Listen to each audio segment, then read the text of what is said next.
Good morning, afternoon, or evening, folks. This is Dr. Sester, and I'm the instructor for your online Introduction to Statistics class. This is the first of many short videos we're going to be using to help kind of guide you through this course, and today we're going to be just kind of doing a general introduction.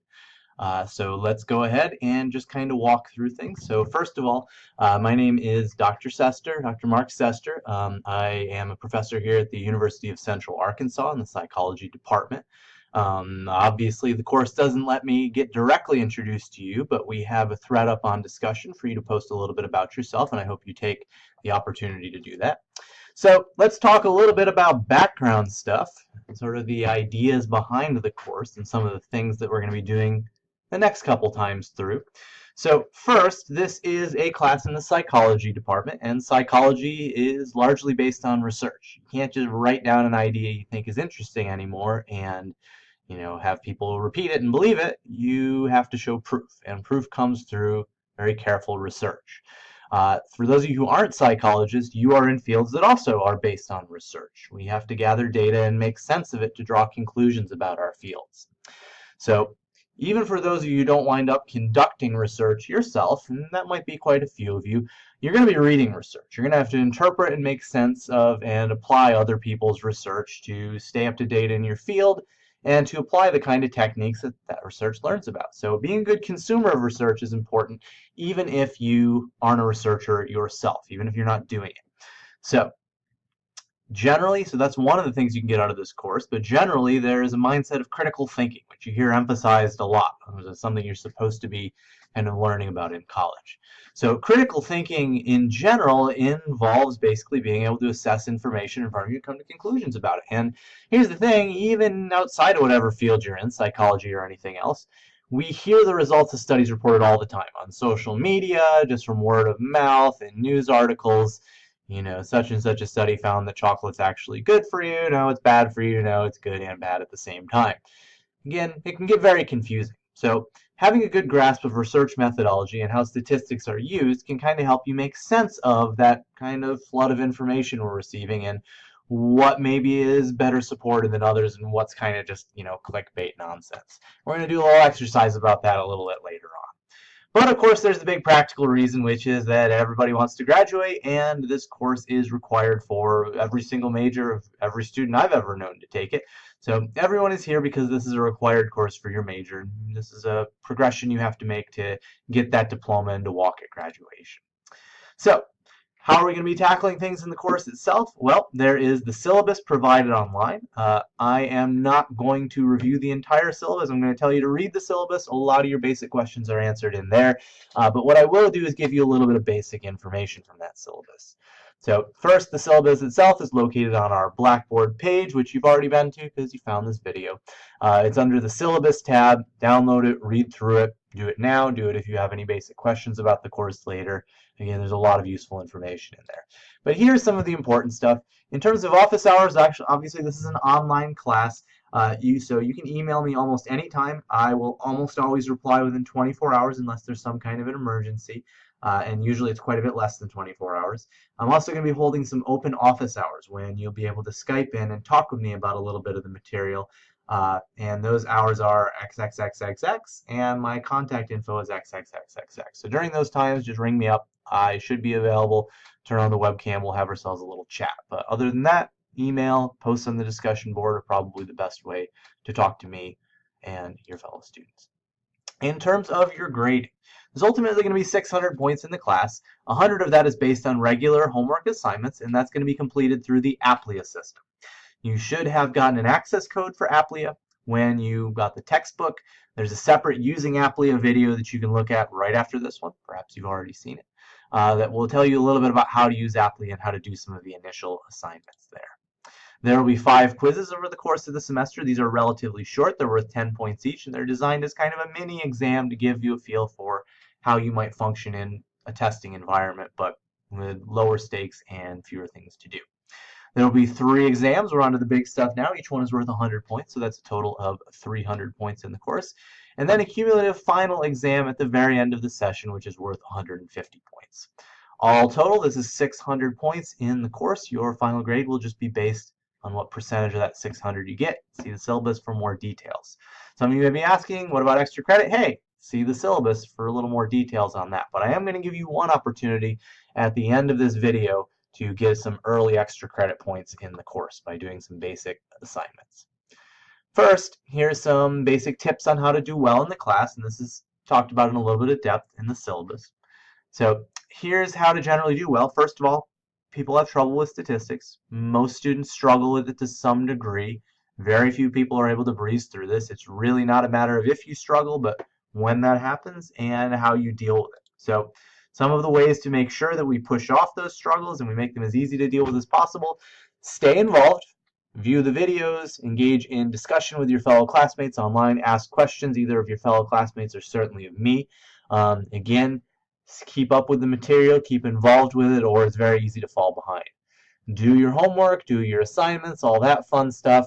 That helps kind of put a nice floor on your grade where you have a higher margin of error for the exams, which are usually tougher, but also it will keep you kind of rehearsing the material. Get extra practice if you need it. You'll notice your textbook has all kinds of questions that aren't on the homework. Go through there. If you're still having trouble after the homework is done, go through there and tackle some of those questions, get a little bit of extra help. We'll also have, of course, extra repetitions in class and in our talks itself. If possible, it's an online course, but if you can, try to find a way to study with others, even if that means just Skyping or FaceTiming in with somebody, but if you can be in the same room, that's great. Teaching concepts, explaining them to other people, strengthens those concepts and how people remember much more than repeated studying. There's a lot of research to indicate this relationship using statistics. If you can't study with others, at least when you study, try to actively engage with the material. Be careful of falling into that trap where you're just rereading the notes 3 or 4 times in a row, and by the second time through, like really very little of it's sinking in. That's just kind of wasted time. So try to make sure that you are doing practice problems, that you're making flashcards or doing reviews or quizzing yourself, whatever sort of approach works, but make sure it's not just kind of rereading the material. That usually doesn't make this stuff sink in. If you fall behind early, things move very fast. This is a 5-week summer session. Normally it would be 15 weeks. So we move very, very quickly. You should expect to be getting involved with this every single day, but one of the things you should do every single day is be reflective about how well you get the stuff. If you're a little bit fuzzy on some of Monday's material, by Friday it can be you can be totally lost. So make sure that you're seeking out help, even if it's just something you're doing independently, but certainly talking to me, talking to other students, before that snowball effect happens and you just have very great amount of difficulty keeping up with the later material. Take advantage of those office hours. Make sure you've got the basic stuff down as thoroughly as possible, because that's the foundation for everything that comes afterwards. Related to that, this is not a math class. This is sometimes a head scratcher here. People kind of wonder about that because we think of statistics as math. You're going to be doing some math in this course. You'll be punching some numbers into a calculator, writing down the numbers that it spits out, doing some basic functions, but ultimately statistics is about making sense of the world around us and a framework for how we do that. That's heavily grounded in the process of research, but it has a lot to do with what we do with the measurements, the data that we get when we run research, more so than just crunching numbers. Real researchers do not type numbers into calculators. They don't do that.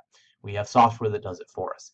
You're going to be doing some number punching, but the big thing that's going to carry forward is how well you understand this conceptually. Why are we doing this? What is it telling us? What's the purpose of this? That's what's going to be most important, and that's what a lot of your grades are going to reflect. So it's not just going to be calculating standard deviations and what have you. It's going to be, again, how deeply do you understand this material? How well can you apply it? Don't get cocky. That is sometimes, again, a head scratcher as well, but some of the very early material can be pretty basic. Here's some material from our very first week of the semester. Calculating averages, what we call means. You might not have heard it called a mean before, but you've almost certainly calculated an average. It's really basic stuff, right? Add these numbers up, we divide them, we have an average. It's easy to see this sort of stuff and just think, this is all pretty basic, junior high stuff.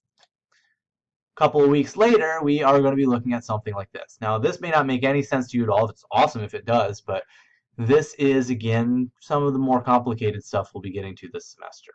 If this doesn't make any sense to you, again, that's fine, but the whole idea is that it's a pretty smooth transition, step by step, from this set of material, which is very basic, to this set of material, which is more in-depth, involves more abstract calculation. So the later stuff is built on the foundation of the early material, even if a lot of the early material feels like review. Pay close attention. It's really, really important. So there's a lot of information that comes at people. It's a very difficult class sometimes for people to pick out which pieces of information are more or less important. So to keep up with the plot of the course, there are going to be some points at which we'll pause, and I'll show you what's called a PO or an FFS. Now those are two little codes that are going to help you keep track of what you should be focusing more on here. So some items will pause and I'll say this is a point of emphasis. It's a PO. So a PO is a point of emphasis, and it just basically means an especially important concept or idea, something that really, really is a crucial part of this framework we're putting together.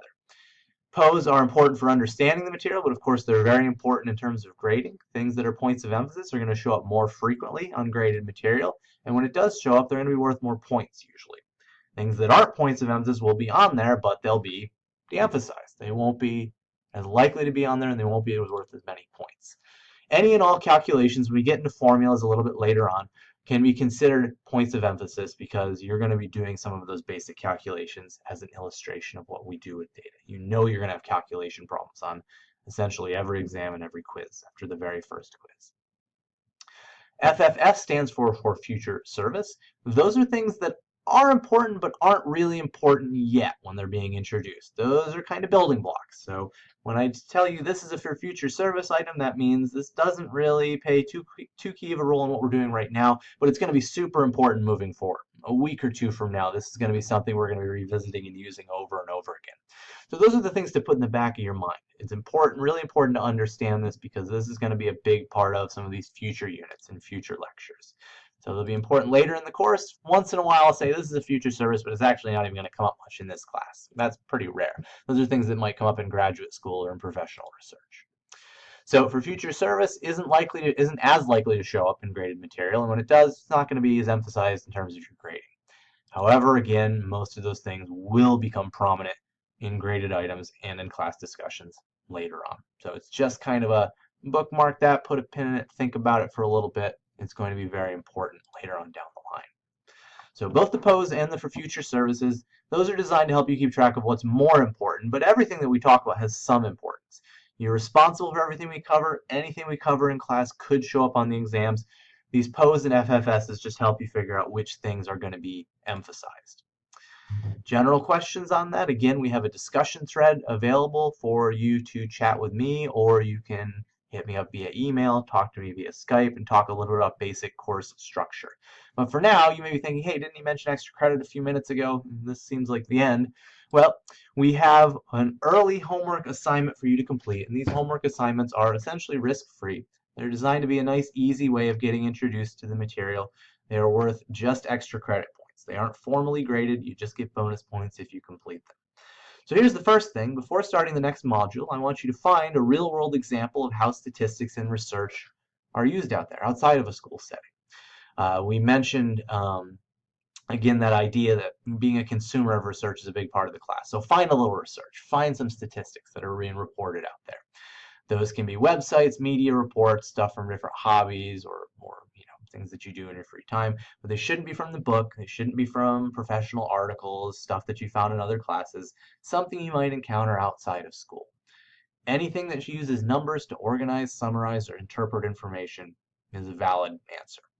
So you'll be uploading them either as an attachment if you downloaded a file, or as a working link if it's an article or something like that, with a brief explanation of how the statistics were used. There is a thread for that in our discussion board. Additionally, there's a short algebra quiz which has been uploaded to Blackboard as an assignment. Complete that. Again, type up your answers, upload that, and if you complete both of those, you will get 6 bonus points in the course. Now that algebra quiz, I'm going to grade it in the sense that I'm going to tell you what percentage you got right and wrong, but you get full credit for completing. It's just a basic check on how up you are on the basic math that's going to be involved in some of our formulas. So it's risk-free. Even if you get them all wrong, you still get full credit if you did it. But it's designed to give you and me a feeling for where you are right now mathematically. All right, that is the end.